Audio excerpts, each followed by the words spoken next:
That's all I know. That's all I know. What's up, everybody? How you doing? Nice to see you. I'm waving back with my string-wounded hand over here. Nice to see all of you. Hope your week's been going well. All one day of it so far. Oh man, it's nice to see you guys. We're piling in here. That's awesome. I got my water. There's bubbles in it. Shout out Davey Calabrese for turning me on to the spicy water. Not really. All right, we got some Brazil here tonight too. What's up, you guys? Germany in the house. All right. Argentina. That's right. Mexico. I was going to do La Bamba today, but I changed my mind. Maybe next week. Oh, man. So, yeah, I don't know if you guys caught that song. It was a quick one. I usually start these with covers every episode. Just stuff I like to play. Just share with you guys. Probably, unless you're from New England and you don't know that band, you know the newer incarnation of them, 1476. But give you a quick story before we get started here. Prior to 1476 being a thing in which I was involved in for the first record, A Wolf's Age, the guys in the band were in a band called the Sinking Spells. And Blitz Kid, we were supposed to play a show in Cape Cod, Massachusetts, okay? Which is basically the ground central for the Republican National Convention. If the government took a bomb and made the Republican National Convention into a bomb and dropped it on a geography, it would land in Cape Cod. So that being said, Blitz Kid rolled into town, and you know everyone has their sun hats on and their pastel Izod shirts. Not dissonant. I'm just saying that's what it was. And we were supposed to play a show, but the powers that be in Cape Cod there in Chatham did not like the idea of a punk rock band coming through. But what had happened in our favor was the promoter was actually like 15. This was MySpace days when like it was the Wild West of booking shows, all right? And his mom worked for the local library. So he begged and pleaded with her to let the show continue, which is good because we didn't even carry cell phones back then, you know, so we're just driving through Cape Cod like, we're playing a show. And we get to this place and it's like, attention punk rockers. Show is now at local library. And we were like, dig it, let's go. So we found a library and we continued to play the show. The show went on. And the opening band was 1476. Before they were 1476, they were called the Sinking Spells. Anyway, besides everyone throwing books while we were playing, no shit, like, because we were in kind of like a adjunct to the library down in the basement, like a repository for old books. All the books were like free. They're like, hey guys, take books with you when you go home, right? Like, it's a punk rock show, take some books, learn some stuff. And everyone's throwing books. So Blitz Kid played a library, and a mosh pit consisted of books, codexes, if you will. So that was an awesome show. But that's how we got to know the guys in 1476 while they were the Sinking Spells. That song was called Devil at My Side, which was on an EP. And I always loved their music, and I still do. So I wanted to play it for you. Ta-da! Somebody got married in Chatham a few years back. Right on. There you go. All right. So guys, listen, tonight we have a really special show. I mean, we always do as far as I'm concerned, but my buddy Paul Acker is going to be here. So I'm going to go ahead and just cut my shit short here and bring him on in, invite him in. And if you guys are unfamiliar with Paul Acker, first off, shame on you, because if you're into tattoos, if you're into art, if you're into just creativity in general, this dude is ground zero. So, you know, you're going to really enjoy this guy. So, let's see. I'm going to figure out how to invite my homie in here. Boom, boom. I'm figuring out the computers as we go. So give me a second. I don't even know what you guys can see right now. If you can see my stupid slack jaw face, but I'm typing in Paul. Where are you at? Dun, dun, dun. Let's see if I can find them. All right. Not popping up. So, Paul, if you're out there, wait a second. Send me a request if you would, buddy. And I'll drop you in here.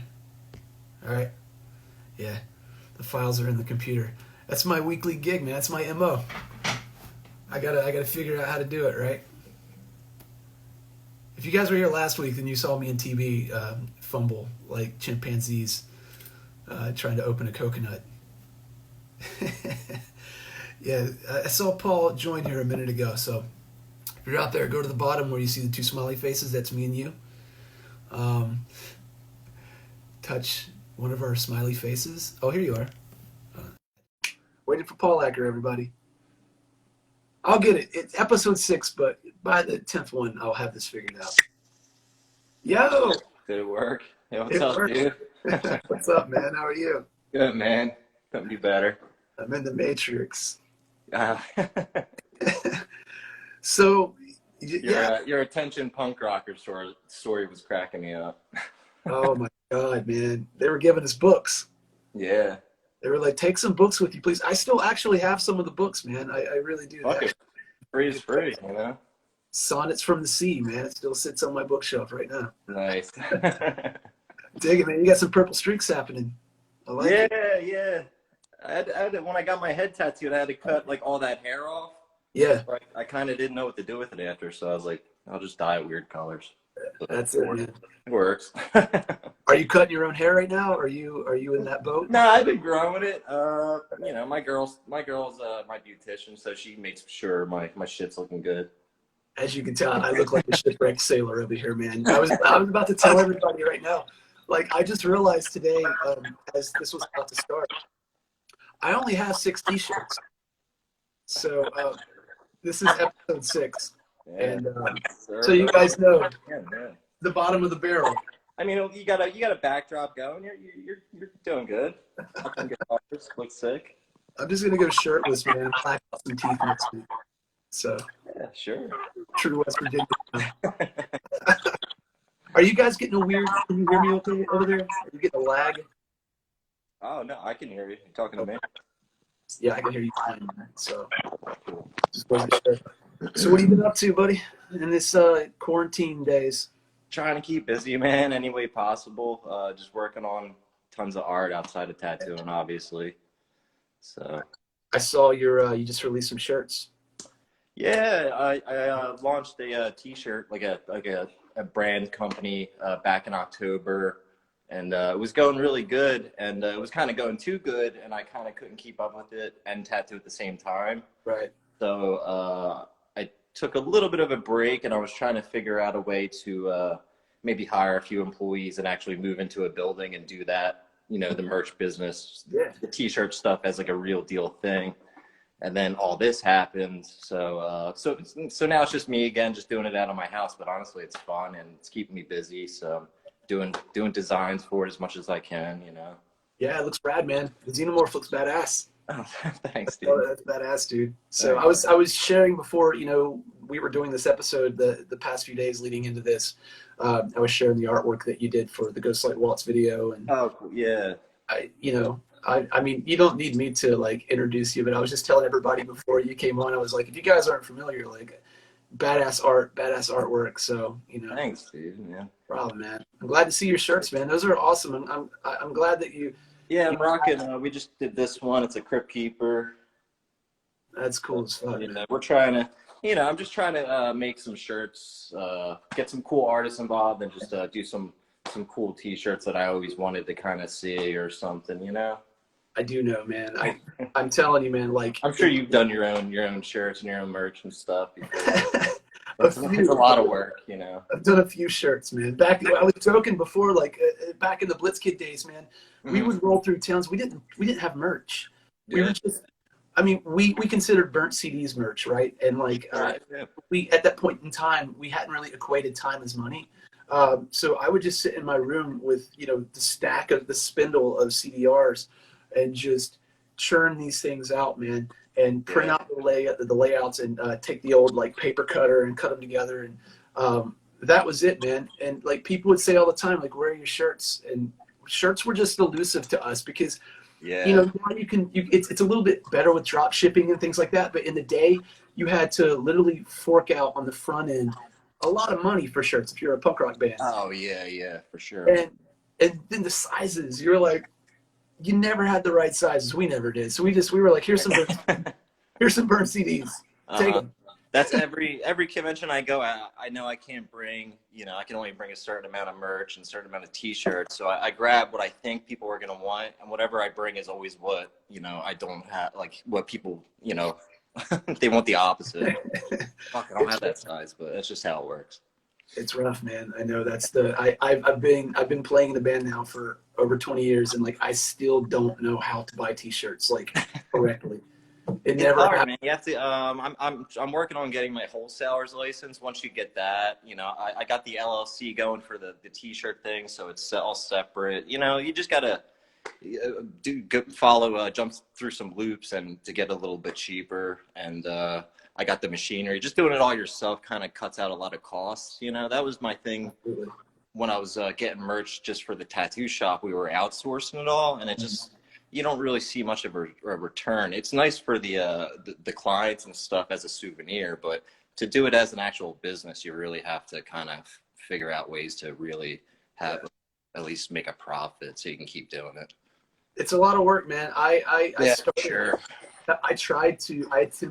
I should say, to do screen printing at one point. I bought a 4-press printer off of a guy back in like 2001, and I was like, I'm going to do this. And this was kind of pre-YouTube, pre-Google, so like you really had to Google shit. You had to know a guy that could tell you how to do it. Man, I started a T-shirt company probably around the same year, 2001, 2002, and we were doing the screen printing and heat press and stuff.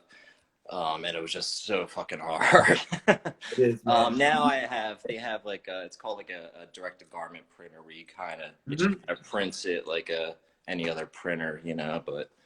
So it does the job. It's nice. And it's nice too with the DTD. You still have to stand there with the heat press all day and stuff. It's a lot of fucking work. It is. You got to hold the thing down and wait. Yeah. It's a lot of standing and waiting around. Yeah, but your traffic probably jacked though from pushing that thing up and down. Yeah, so. No, it's different because I'm used to sitting all day in the tattoo shop, so it's definitely a nice change of pace, Nice posture change because I know a little bit of standing exercise. Yeah, this thing going like, and I do it like even subconsciously, like I'll to myself catch myself sitting here like this, even like while I'm doing these episodes, and I'll make a mental note like, all right, asshole, set up, and then like a guy. And like it's just it's my posture tattooing is the worst. When people take pictures of me, like they'll tag me in them, and I look like straight up like Nosferatu, punched, like just somebody dying or something. I don't even know. And then I wonder why my neck and my back are so fucked up. It's like, dude, I will tell you like one injury that I got. I call it my tattoo injury. I was working in a shop in West Virginia. Okay, I was there for about 5 years, and I didn't really know that you shouldn't sit on your wallet. That's just not a good idea to begin with. Same. I probably did that for 15 years. Right? Oh, dude, it fucks up like your hips and everything. God. It's the worst, man. It's absolutely, because what happened was I was laying in bed one night and I was reading a book, and it pictured me laying backwards, and I had my arm up like this, and I'm reading, and I sneezed. I guess I did this, and it pulled my back out. Oh, man. I was fucked for like 2 weeks, man, and it all started because That's the nice thing about this quarantine. It's kind of given my body like a chance to kind of heal from like all my tattoo kind of arthritis and injuries. My neck, my back's feeling a little bit better, so that's the one nice thing about this. But I think everybody at the shop's kind of ready to get back to business. I think the whole world is ready, man. Yeah, I know. It's just we don't know if it's possible yet. It's a little iffy right now. We'll see. I think so too. And like what bothers me about it is, not to get into a big quarantine talk, but yeah, of course, I don't want to really go there either. But yeah, it's just weird because we've been sitting on lockdown for over a month, and now they're talking about opening things back up, and it's just like, whoa.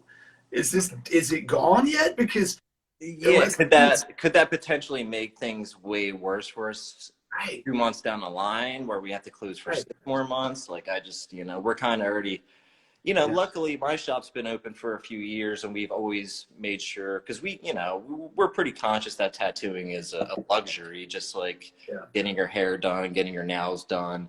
So if something happens to the economy, those things they tend to be the first to, Right. people can do without them for a little bit, So we've always made sure to have a cushion in case anything like that happened. But how far can your cushion carry it when you have employees that are still working from home, and guys you want to make sure are taken care of, they're not struggling.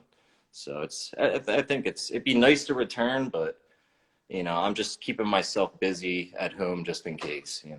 I feel you, man. I mean, we were supposed to be on tour right now.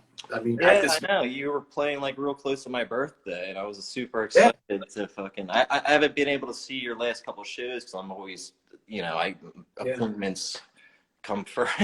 That's I never make time to go see bands. It's always like the tattoos get scheduled first, and then I work around that schedule, and I'm like, fuck, it's But going to be crazy too once everybody starts playing shows again, because you're going to have so many bands to choose from. I mean, everybody. yeah, It's going to be like, what that Z Nation or whatever that was, the movie, or like it's just like people like tearing down the walls to go to shows. yeah, But that's good, man. I'm excited. Do you know what I'm saying? Like, we were supposed to be out right now, but I'm in the same boat. Like, we're rescheduled to go back out in October.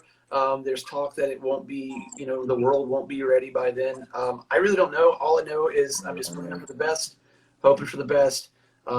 In the meantime, I'm just gonna sit here with no shoes on, like I have been for the past like month, and just like play my guitar. I've definitely had time to catch up on some TV shows and do some art and stuff, which has been it's nice. It's a nice change of pace. I definitely feel rejuvenated artistic wise because I have all this creative energy now, So I just the time to do it is it's hard. Right, I'm the kind of person when I commit to something like the t-shirt stuff, I'm just 100% kind of on the t-shirt shit right now. So for me, it's kind of hard to jump over to work on like a music project I want to work on, or like a movie project or something. I have too many hobbies and it's hard to find like time to do each one. No, man, I'm in the same boat to a degree. For me, aside from just playing, there's art, there's the aspect of that too. I've been wanting to do just like catch up on a lot of artistic aspects, man. I have been hanging out with some guys up in Massachusetts. There's a shop called Fight or Flight Tattoo that. Oh yeah. Yeah, my buddy Brad, who plays bass sometimes in the Roving Midnight, he works up there. So I've been going up there from time to time, you know what I mean, before all this, just to kind of like get, my ankles wet again, because it's been about 4 years, man. I mean, I told you about that when we were hanging out. Yeah. I haven't really been in a shop environment because when I moved to Connecticut, there was really nothing here where I'm at. So I started hanging out with the guys up in Massachusetts. But I got licensed for Massachusetts, so that's good. It's just, I'm probably, who knows when I'll get to go up there and do anything now. But things are looking. Who knows? Yes, I see a lot of tattoo shops, like maybe ones that have just started out or whatever, like even having GoFundMe pages to keep them open. So it's kind of scary, you know what I mean? At this point, we're kind of getting to the point where it's getting a little bit scary for small businesses, especially. It totally is, man. And as I said, I'm all for businesses opening up, but I'm whenever we open, you're always welcome to come down and hang out, of course, do some tattoos. Absolutely, man. I will. I absolutely will. I tell people all the time, man, like, whenever, like, for example, when I put the Hack Sand bass out, and I have a video that you did for us, and if anybody's listening out there. I have one. I love it. That's right, man. Right back there is mine. So. Yeah, I need a cool display. I'm still trying to put together I have like a movie editing and a music kind of room. I'm still trying to, I have so much crap in there and it's kind of a small room. I'm trying to just organize it all and get it, but it's getting there. That's why my room looks like just straight up like a prison, because I have so much stuff, but I don't know. I can't even start. Do you know what I mean, man? I got so many things I want to hang up. Yeah. So many things I want to frame. Mm-hmm. I'm a visual person in terms of like the way I see things assembled. So like, I have so much shit. That's what's good about having a shop too. I can stick half my crap at the shop and the other half when it's not too cluttered, Well, that's what I was getting back to. That I was saying, like, anytime I come to your shop, man, it's like that scene in Pulp Fiction where they open up the box and the light comes out and they're just like absorbed into it. I feel that way every time I walk in, man. I'm Yeah. like Oz. Cool, man. I mean, that's kind of what I wanted. I wanted, I've been to so many shops all over the world, and some are really fucking impressive and awesome, and just have this like environment. You know what I mean? Like all different types of environments, and some are just like straight trash, and you just want to get out of there as fast as you can, and it smells like whatever. You know what I mean? But I wanted to create like a certain thing, and I think it's taken me. We've been open almost 5 years now. Like I've been in the shop actually the last couple of weeks doing some renovations since nobody's been there. I can kind of finish some things I've been slacking on, getting done at the shop. But I think it's definitely gotten to a point where it's a fully like immersive horror kind of boutique, but also like I wanted it to be really comfortable for people that aren't necessarily into like diehard horror fans. It's also comfortable in that way. So I think it's finally got like to that level.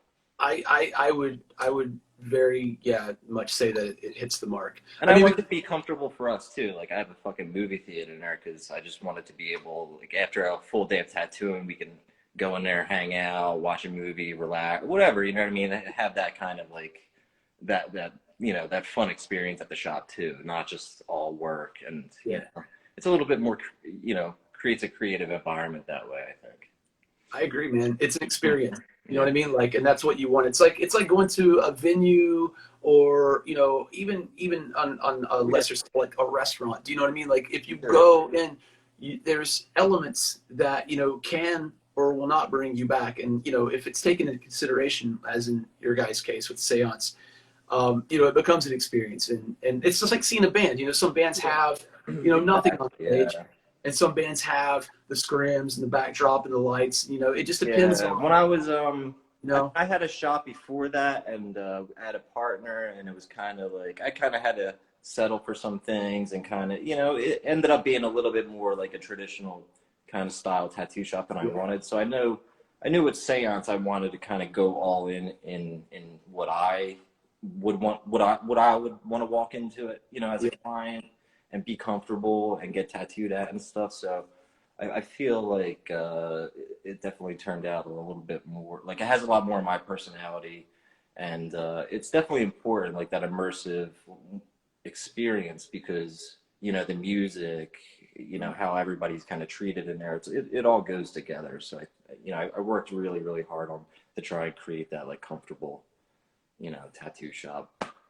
Absolutely, man. And that's it. I mean, tattoos are for the person getting tattooed. It's exactly it's a sensory experience. You know what I mean? It's a sensory overload in a lot of ways. Yeah, because I mean, a lot of you remember like the songs that are played while you're getting a certain tattoo. You remember so many like little details. So I wanted to kind of fill the shop with as many of those as possible. Fuck yeah, man.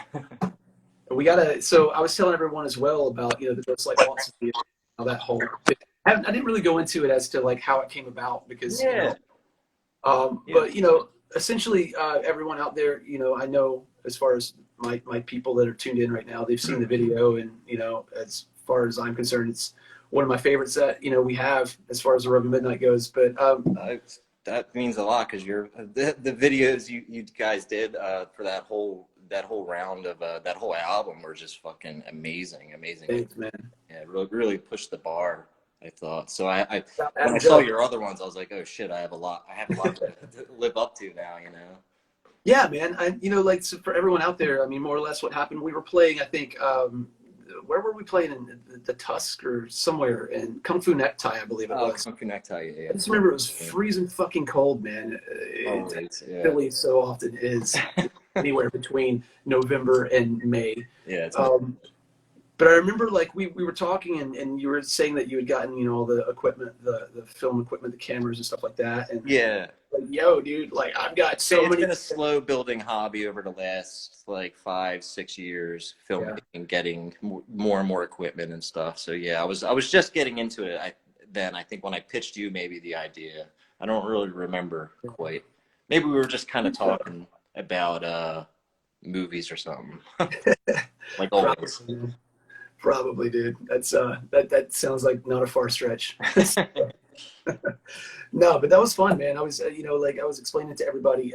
Well, I put up a link to the making of video that you Yeah, had put on YouTube. So appreciate that. Thanks. there's a lot of cool shit. Yeah, man. Of course, there was a lot of cool shit involved in that, man. We did that in terms of, the footage of us playing live, like over the course of one day, which was crazy. We got all that done in a day. Yeah, we were crunching pretty hard to get that as much as we could. It moved a little bit slower. I had to do a few days of like pickup shots just to kind of wrap it all up. That was honestly my first production where I was kind of given a almost like a job by you. You know what I mean? Where you kind of had a little bit of like a loose story you wanted to convey, and it was my job to adapt it, which I loved. I wanted to kind of get like my first assignment, because I've done before that. I just did a few short films and thing on my own, basically me and one or two other people kind of helping out. So the music video was the first time I worked with like a crew bigger than like 5 people, so it was definitely like a huge learning experience for me, and helped me kind of figure out a lot of what to do and what not to do next time. You know what I mean? So it was an honor to do it, honestly. Oh, dude, likewise, man. Feelings totally mutual, man. I mean, I got to lay in a coffin all day, so like it was crazy. I mean, shooting the band stuff was like just the best part, because it just felt like I'm shooting a fucking rock video. Because I grew up, I'm sure as you, MTV, just watching all fucking videos as a kid. Oh, dude. I'm doing one. It was cool, It was the most elusive concept as a kid to like do a music video. Like if someone had a music video, like if we were doing this in 1981, that video would have been on MTV. Like MTV, just like, you have a music video, we'll play it. Sure, why not? Weirdly, YouTube's like kind of like the new MTV. So it is, yeah, man. I was talking about that a couple of episodes ago about how as a kid, MTV was like where all the cool videos, like Thriller. I always feel like somebody's watching me rock. Thriller was a game changer, man. That was like, holy fucking shit, or at least maybe the making of Thriller was like a game changer for me. Like seeing all the Rick Baker stuff, God. I was talking about how Rick Baker scarred me in that video, because out of all of those zombies, it's the Rick Baker zombie that comes out of the tomb and turns his head, the blood falls out of his mouth. That was the one. That's the one that impressed upon me, man. Like out of all of them. Yeah. So shout out Rick Baker. Yeah, man. You did this. This is your fault. Do you remember that song, I Always Feel Like Somebody's Watching Me, Rockwell? Yeah, of course. That video was crazy too, man. Yeah. Oh, a lot. So many great music videos. A lot of horror directors, Toby Hooper, were all getting into the music video game. You know what I mean? So they were kind of going like pretty dark, pretty edgy stuff. It was Wild West. Yeah. It really was, man. It was a brand new media. It was more or less like the social media of like the early 80s in terms of what everyone was like faceting onto. It was like music videos and, this is the new platform. Yeah. Which is crazy, man. And I remember there was a video, like the band Yes, which isn't like my favorite band at all. Right. But they had, oh God, I forgot the song already. Please, somebody out there is going to shout it out for me. It was fucked up, man. Like the guy's running and there's like a snake and like the snake's trying to bite him. And there was just like all these weird little imageries, man. You didn't have to have a concept in like 1981 for a music video. You just were like, here's a snake and here's a mailbox. Yep. And here's like a reverse exposure of, a band. And that was honestly, I kind of love that stuff. That's kind of why I love, I made like a fake trailer maybe a couple years ago, 2-3 years ago. I'm working on a spiritual successor to that. But basically, the reason why I love fake trailers is because you can kind of just, as long as you have a loose concept for a movie, you can kind of just like grab shots of anything and just throw it in a trailer with some crazy music, and you know what I mean? And it looks like you have a full movie there, you know what I mean? So I kind of love that idea. Shorts and stuff like that, music videos, It's amazing how music and your choice of music can completely change an image. Do you know what I mean? You could have one image, sure. And that's the power of it. And I've been finding that out a lot writing music for Nosferatu right now. I'm doing the score for that. Yeah, I can't wait to see that. I'll bring it down to the movie room for sure. Oh, that'd be awesome, man. Yeah, we'll watch it in the theater. That'd be fucking cool. There it is, man. But no, it's one of those things where, like it makes everything, man. You can take a scene and there's some admittedly some borderline comedic scenes in Nosferatu, and it's only by default of the experimentation at the time. Like, for example, there's the scene where the carriage comes flying down the ravine and it's done sped up, and it looks kind of comedic. Yeah. But I was like, oh, this is going to be hard to make this not look funny. But all you got to do is hit some E chords, man, and some like drop. Yeah. It's fucking scary. Yeah, music is everything, man. I mean, look at Halloween. If you took the music out, that would, that movie would be boring as fuck. You know what I mean? Well, but yeah. Exactly, man. Carpenter, that's it. He's the kind of like the king of less is more with music, and adding that kind of tension that way. Did you see Carpenter when he came through? Was he in Philly? Yeah, I saw him both times. It was awesome. He did one show where he was in the Keswick Theater, where it was like kind of sitting and everything, more of a stage show. And then he did one at the Truck where it was like a rock concert. So that it was both cool. You know what I mean? It was two different like style shows. But it was awesome seeing him live. I'd like to know see if you could see my giant John Carpenter. Yeah, painting. I saw it back there. Did you paint that? No, but I had a buddy of mine do it for me that I tattooed, and he knows he's like my hero, so he just surprised me with it. It's like 6 foot tall, and behind him, all in red, it has like images from all of his movies, like Snake Plissken and like The Thing. It's super fucking rad, yeah. That's awesome. I love art like that when you have the little, the Easter eggs. Yeah, it's cool. Like in what was it, Mallrats, like looking for the sailboat. It's a schooner. You dumb bastard. It's not a sailboat. It's a schooner. So I'm going to come over to your house and just stare at your John Carpenter just for like 3 hours and just like, I won't destroy it, but like that guy at the end, where he just, that was so funny to me. Yeah. He gets all like mank on everything. Willem, yeah. Yeah, man.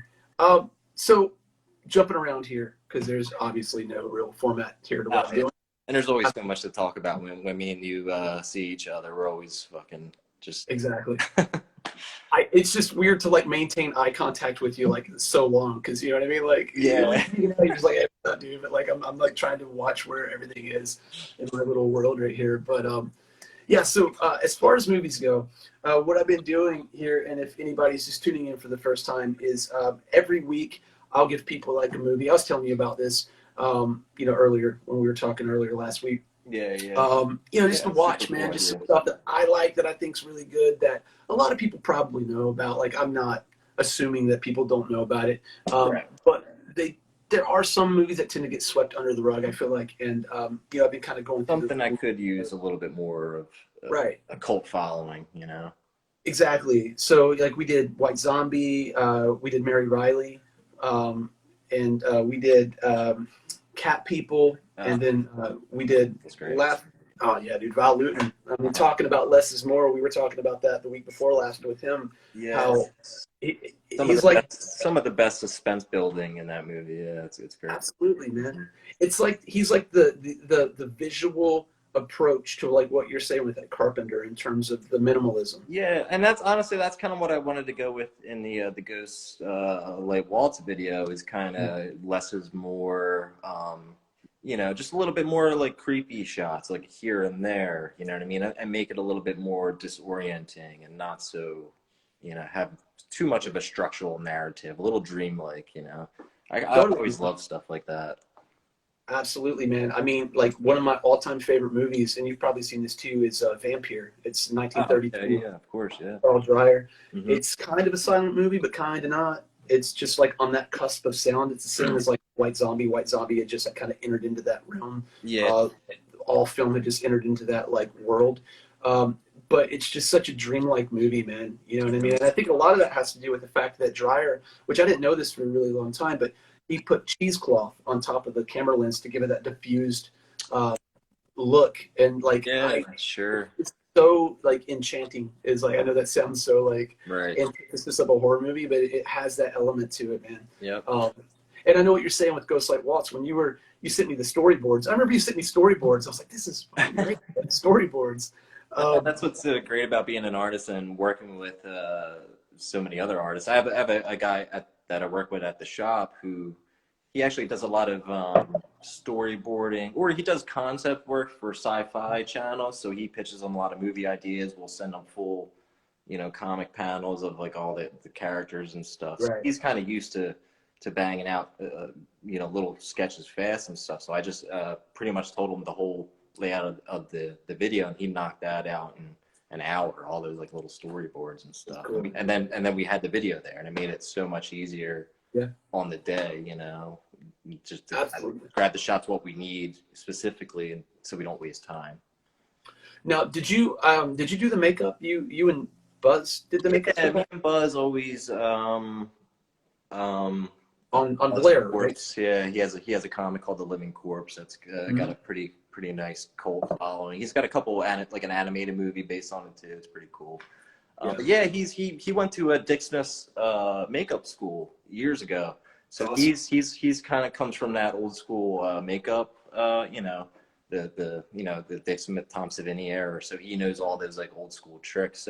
So me and him kind of collaborate all the time for all my stuff, and just kind of make all the monster suits and shit like that. That's on, that's the whole reason for doing it, really.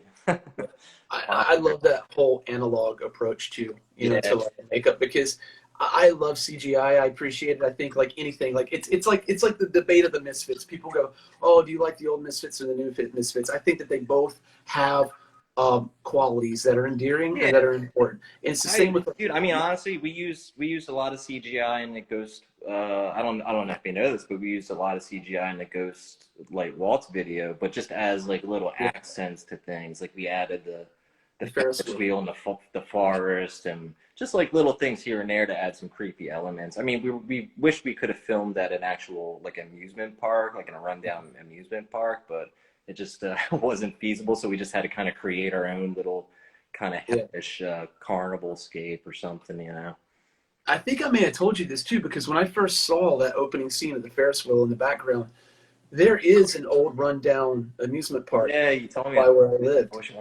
No. Oh my God, man! I'm gonna tell everybody out there. We tried to film at so many places, prisons and things, and it was just trying to get the permits and do things legit is just hard. So we were just like, fuck it, we'll just go sneak into some abandoned asylum and film there.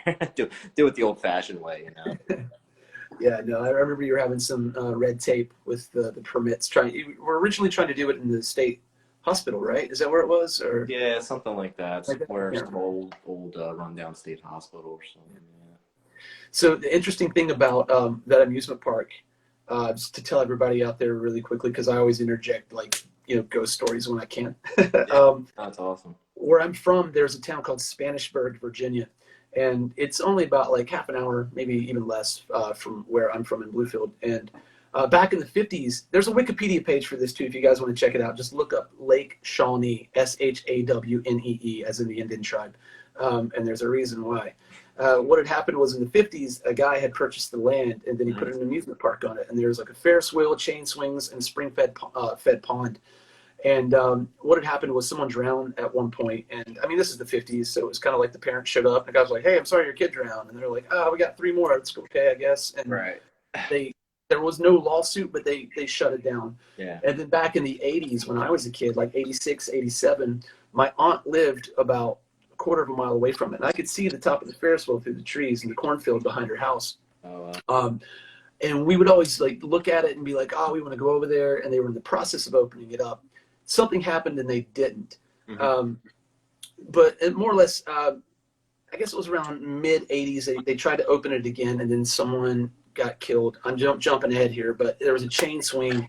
This is pretty gruesome. What had happened was one of the delivery trucks was bringing in the provisions for that week, and it backed up to, like the food stuffs area or whatever. The loading thing. And the chain swings hadn't started yet. So once the chain swing started, inertia brought the chain swings out. Oh, wow. And then there was a girl in the swing, and she spun around, and she was at the wrong place on the chain swing and slammed into the delivery truck, and it killed her. So they shut it down for good that time. What happened was, this is fucking crazy, man. They were just going to just doze the thing down and get rid of it. And then they started digging and found all these skulls. And then they dug and found more skulls. They dug and they found more and more and more skulls. Turns out what happened was they bring in, like an archaeological, like anthropology division from, I think it was like Marshall University, I believe it was. They uncovered one of the largest infant Native American burial pits in all of that region. Fuck. Yeah, it was all, yeah. So the Shawnee were pretty like warlike, man. There were a lot of different tribes there, and they were always like conflagrations, and that's what had happened. But after they ended up digging up those skulls and whatnot, I don't know what they put them. She wrote for the amusement park, I'm sure. They were like, no, but all that stuff is still there. Like, it's still there. That's wild. And like, it got weird, man. Afterwards, like, my aunt would tell me she would hear drums and things like that, like tom toms and things like that in the midst of the night. And from that point forward, there's a full-bodied apparition that sits in, I think, like the 9 o'clock position of the Ferris wheel to this day. Oh wow. And ABC had gone there in 2001 to do the world's scariest, places, like a network miniseries. Yeah. And someone climbed up to the top of the Ferris wheel to set up a camera. And at that very instant, one of the crew people were coming around the corner, and a car wreck died. So they were like, wrapped it up. We're getting out of here. No, thank you. See you later, Lake Shawnee. Now it's just a place that opens up around Halloween for people to go in. It's like a cornfield. And like a trout fishery. So, I mean, it's probably still haunted as fuck. So totally, man. Check out, There was a guy who bought it. He's a local guy. He's like an entrepreneur. Mm-hmm. He owns like a head shop. He owns a restaurant. One of these guys in the area. He bought a parcel of that land that was, I guess, available, and he was out there. And this was in the paper. I guess he was tilling the field. And he looked over and he saw the girl who had drowned. Like, that's who he's assuming it was, out in the cornfield. He looked away. He looks again and she's closer. He looks away and she's closer. Then he just got off the tractor and left and sold the land. And back. So yeah, it's wild, man. It's it's like some poltergeist shit. Yeah, that's cool. Totally. It's very fucking scary there, man. Like, I always feel like I'm talking negatively about West Virginia when I say stuff like this, because I know West Virginia gets a bad rap as it is. Geographically speaking, hillbillies, things like that. But like, people go to this thing at Halloween, man. Yeah. And I'm like, this isn't a joke, man. Like, it's one thing if you kind of want to disregard. Yeah, if you want to disregard, like, oh, there's something in the attic, that's fine. You know what I'm saying? Like, that's territorial, like haunting. That might just be something where it's like, just stay out of here, I'll leave you alone. But when you're getting into like Native American tribes and curses and things like that, which do exist, that's an entirely different world. That's how things like the Mothman come about. You know what I mean? Yeah. So I guess they never saw Pet Cemetery either, Don't go down that road. Yeah, a damn road. Never go down that road. Yeah, ground sour. Yeah, it's definitely sour there, yeah. It really is, man. So I encourage everybody when this stream is over, because I really I'm gonna look that up. Check it out. Yeah, because I really just hacked that story up just for the sake of trying not to bore you, number one. And number two, yeah, it's always. You're like, I'm holding my phone. When's this going to be over? Ghost shit always is interesting to me. I love that shit. It's a crazy place, man. Like that, like where I'm, like Bluefield, for example. When you come into my town, into Bluefield, when you stop at the first stoplight in town, it has one of those signs, like the historical signs. It was like the history of Bluefield. It talks about how the town was settled by, I forgot their fucking name. I've read this sign a million times in my life, but it was a family. I think a Lewis family. Yeah. They're like, this is the site of the Lewis family cabin, and the Lewises were the first people to inhabit. And it goes, one night, it was like it was either like Creek or Shawnee tribe of a warring tribe of Indians came in and scalped everyone and killed everyone, and then it created like a whole huge Indian war, and that's how Bluefield was the first outpost of this entire thing. And I'm like, great, that's nice. That explains a lot, actually. Yeah. So, but I mean, you're in Philly, so you guys got a lot of, I mean, a lot of old history there too. A lot of old haunts. Yeah, a lot of haunted shit in Philly for sure. My one buddy, he's on one of those ghost hunter shows, and I'm always trying to set up because sometimes he'll do like the thing where he'll go ghost hunting with like a group of people and stuff, Mhm. and he goes to like cool like rundown fucking places, like places you normally can't get into. And I'm always trying to like, can I get in on that tour? But I'm always tattooed, basically. If you go, call me. I'm coming along, man. Yeah. We'll It be like seems Abbott like so much Costello. fun. I've never really had too much actual paranormal, stuff happen to me per se. I've always wanted to have those experiences, but Sambolina, she had one recently when she went out to LA last year. So now Really? she stayed at the this place called the Madonna Inn, which is like a very, very famous hotel from I think the 60s, and it was built for like movie stars and stuff, kind of like very at the time like a luxurious kind of like hotel, and it's everything. Basically, the gimmick is everything's like pink on the inside. It's very like pink, like just like like girly and just pink and beautiful. The whole hotel, the restaurants, everything. So she always wanted to go there. So last year she goes there with one of her girlfriends for their birthday, and they get into the room. And as soon as they get into the room, just shit just starts happening. One of the weird things was like she put her shampoo bottles like in the shower, goes out of the room, goes back in, and they're all lined up completely aligned perfectly along the ledge of the shower, and she was just like in and out in a second. And that had her freaked out. They ended up like changing rooms because the lights were like going on and off, like and then she found out afterwards it's like notoriously haunted like place. Crazy. I was like, we have to go back now. I want to go. That's the thing, though. It's when you don't expect it, man. Do you know what I mean? Like, for sure. When you want it to happen, it's just like Murphy's Law, man. It doesn't happen. And then like that's the thing. I'm looking for it too much. Every time even at the shop, like we've had so much. Well, actually, I did have one thing happen at the shop, but all the guys at the shop have had so much shit happen, like after hours when it's only them there. And the lot that the shop is on right next door is a veterinary office, but it used to be. It's from the 1700s, late 1700s. It used to be a school building, and I think it was at one point like a town hall or something. On the same lot as the same like right next door to us. So it's a very old building. You know what I mean? Right. And whole town too, right? So the whole time when we were doing construction, building the place, the only thing that happened to me was we didn't have any phones hooked up in there at all. No phone lines yet. It was very early in the construction. I heard like an old timey phone ringing, like it was right next to me, like an old rotary. And I checked my phone. I was like, "What the fuck?" And it wasn't mine. And then I went next door and asked the guy next door if he has like an old timey phone. He's like, "Oh no, I don't even have a phone up here or whatever." And I was like, "That's weird." But like people at my shop have been touched. Light bulbs have been completely unscrewed. Like my manager has OCD, so he knows where everything is supposed to be at the shop at all times. And if it's moved an inch or two out of place, he notices. And he just notices weird shit all the time. So, like it's weird.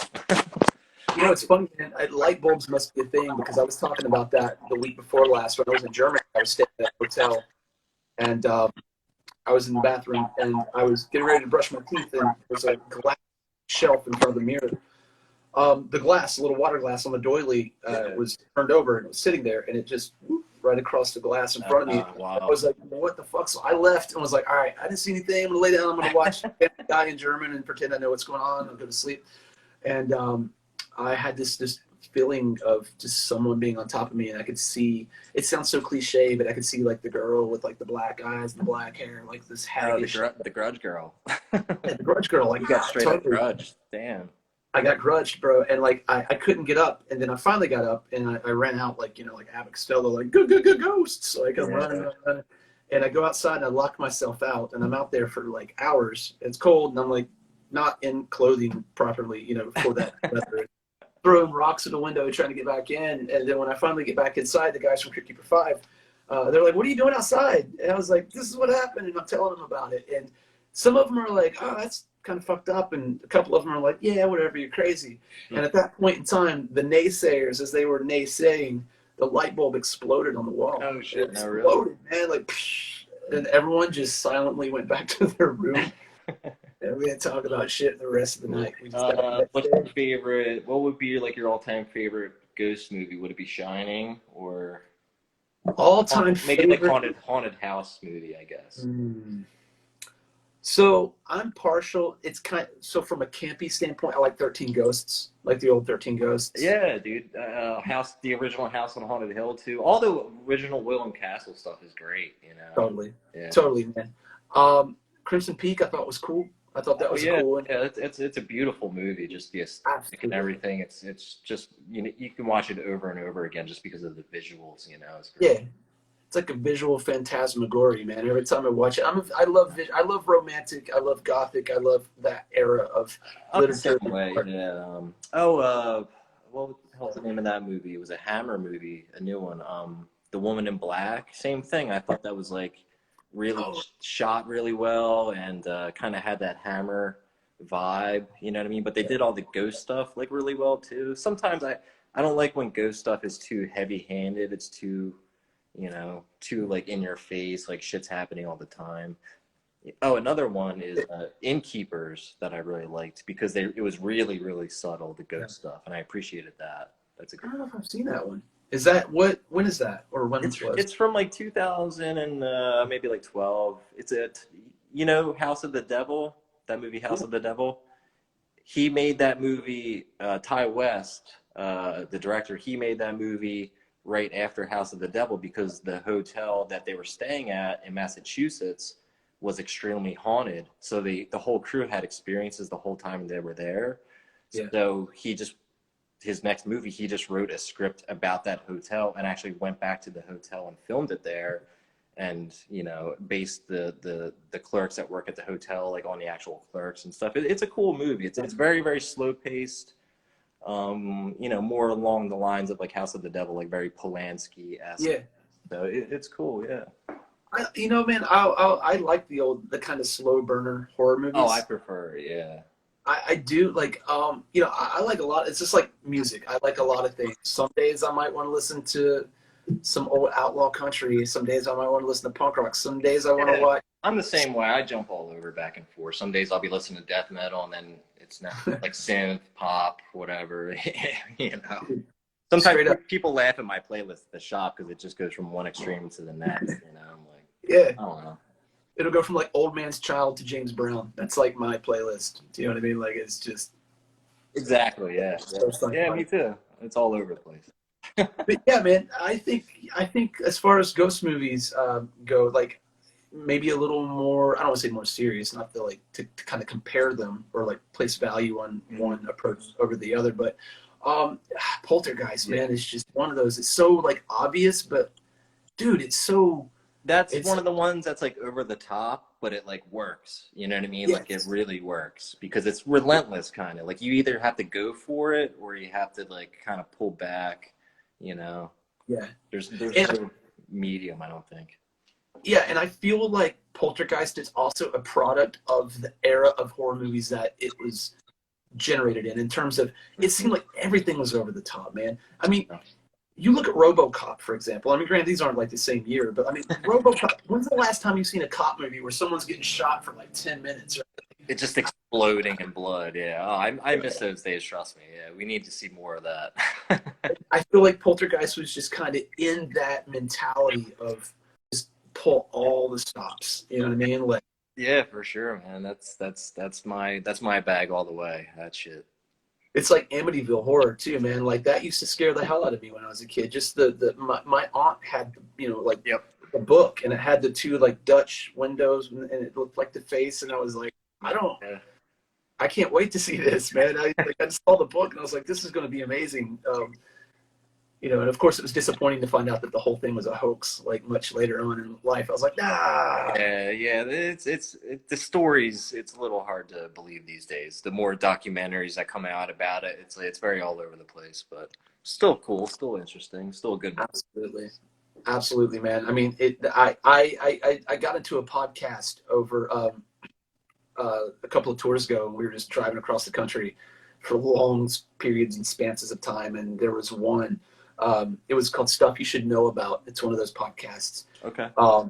And they did one on the whole Amityville horror, and it was really concise and succinct. So if anybody wants to check that out, it's a very good retelling, or I guess explanation of the Amityville horror. It's stuff you should know about. Amity. It's called What's the Amityville horror, or whatever. It was one of like their Halloween episodes, but Yeah, that's cool. so we were talking too, man, you and I, about like when I was telling you about how I do the movie thing. Oh yeah, I, yeah, body bags, right? yeah, I was going to tell everybody out there, I told Paul, I was like, listen, man, I want you to pick the movie for next week because my man's got an awesome taste in movies. So Man, I was going back and forth for like 2 days on like what movie to pick. But obviously I wanted to pick a Carpenter movie. Obviously Carpenter, everybody knows Carpenter. He's been getting a lot of love the past 5 years, which is great to see. But I wanted to pick this one because I always thought it was such an interesting idea. And I just wish it's like one of those things, like what if it would have went forward? Because it was originally, the interesting thing is it was originally supposed to be like a Tales from the Crypt-esque oh, really? anthology TV show. That's how they pitched it for Showtime. Showtime wanted it, and for whatever reason, they backed out and they just released it as a feature. But I mean, I just love. Another reason I thought it would be great to pick that because the makeup in it was done by Rick Baker, and he kind of. John Carpenter plays the crypt keeper. Basically, he plays like a morgue worker who basically the concept would have been for the show is each body bag would have been a different story of how that person was murdered, and he plays kind of this cynical Beetlejuice-esque like crypt keeper. But I always loved his makeup in that because it had the Lon Chaney like pulled up nose effects, and they gave him, the old school kind of makeup. So it had, to me, it has that kind of, classic Crypt Keeper EC vibe. And then another reason why I wanted to talk to you about it, because I think it's just underappreciated because the first segment. Real quick, not to cut you off. Oh, yeah, no. Hold that thought. Instagram is given us 5 seconds. Everybody come back on. We'll be back in 3 seconds, okay? Is that cool? All right.